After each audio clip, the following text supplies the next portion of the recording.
Hi, it's me again with Corel Draw Tips and Tricks, and this is part 2. And if you did not watch part 1, you definitely need to watch part 1 to see what's even going on.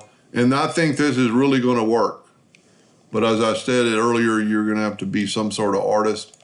So in the first video, I just went downward with something. I'm going to hit P, put it in the center of the page. And the only thing I did different, I added some nodes. And I selected all the nodes and I right-clicked and I converted them to curves. And what that does is when you move this line, it kind of curves the other lines. So let's just back up here, put it in the center of the page. Whoop, that's pretty cool. It put the node in the center of the page. And since I've got some more nodes, we can play with it more, and because we've got curves, so I'm going to take the shape tool. I'm going to grab these two nodes and I'm going to click my arrow key to the right once, my arrow key to the left once. I'm going to grab those 3 nodes and go down twice. I'm going to grab these 2 nodes and go up once. And then all I did is Control D and make a duplicate, move that out of the way and do the exact same thing. Now what I would do, so once on that, twice on that, and twice on that.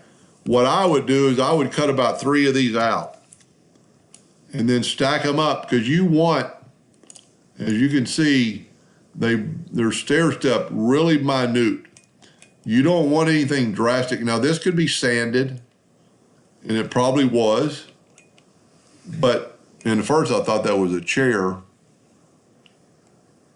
And it still might be. That was a lot of work. I guess it is, like a couch. But this is something small, especially if you're going to cut it out on your laser.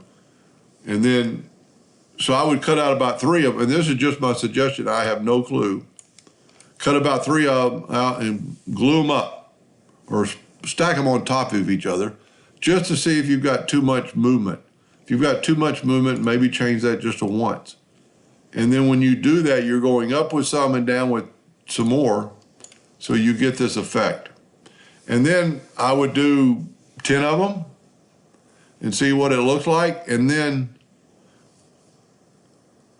go in the opposite, with the next 10. Go down with these 2 and up with these 2 and out with these and out with that.